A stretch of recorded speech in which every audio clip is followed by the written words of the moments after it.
Check this out, I'm a walking advertisement. Oh yeah. Now it just looks like I've got boobs.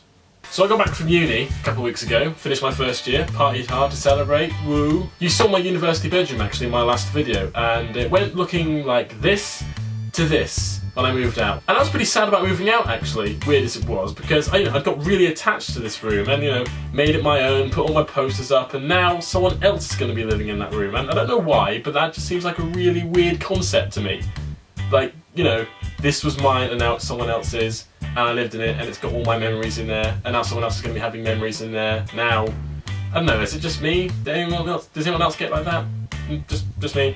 Okay, fine, suit yourself. So having just finished my first year at university, I have learned a great deal, not just academically, but socially as well, like how to live at university, what to do with the social nature of it all, because it's a very different place from, I've been to sixth form, places like that before. It's university, just a completely different place, it's its own thing. So I thought I would share what I've learned from my first year, and if you are a person who has yet to go to university, maybe you could, learn from me. Point 1, make sure you're doing something that you enjoy. I mean, this is a no-brainer really, but when you get to the age of going to university, you can pretty much do whatever you want, you don't even have to go at all. So the important thing is, make sure you're actually studying something that is worthwhile and get something out of it, and ultimately that you enjoy, because there's nothing worse than going to university for a subject you think that you're going to, benefit you just in life, and it turns out you hate it. So don't do that.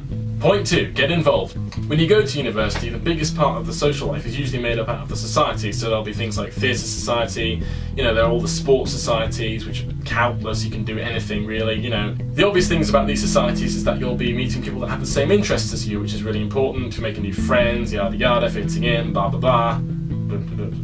So join a society, or 2, or 3, maybe 4, depending on how much you hate having free time. Point 3, don't go crazy. There's a lot of stigma around the freshers' first year, in that it's the only year you're allowed to go crazy, let loose, yada yada, blah blah blah, get drunk, have parties, that kind of thing. You can do all of that, but the important thing to remember is that you are there to study as well.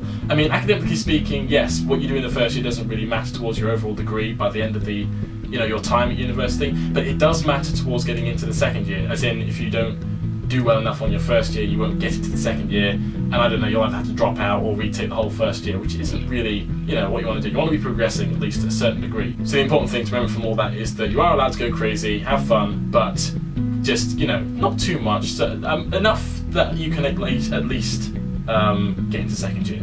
Okay, important. Got that?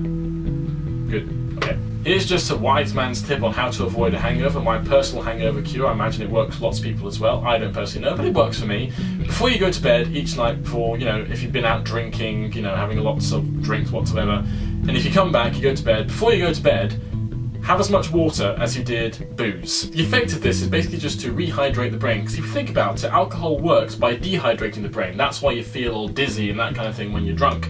So basically, if you have lots of water before you go to sleep, you won't wake up with a splitting headache, because you rehydrated your brain before you went to sleep. There you go. Some more advice. That's awesome advice. That is really special advice. So those are just a few things that I personally learned from my first year at university, but there's something else I learned as well, which is completely unrelated to actual university stuff. I'm allergic to cats. For example, the entire time at university, I don't get a single allergic reaction. But as soon as I get home, it's as if Niagara Falls has suddenly relocated itself up my nose. What makes this even weirder and just more annoying is the fact that I've lived with cats pretty much all my life. It sucks that we've only realised this now. It's either that, or I'm allergic to my own house. Terrific.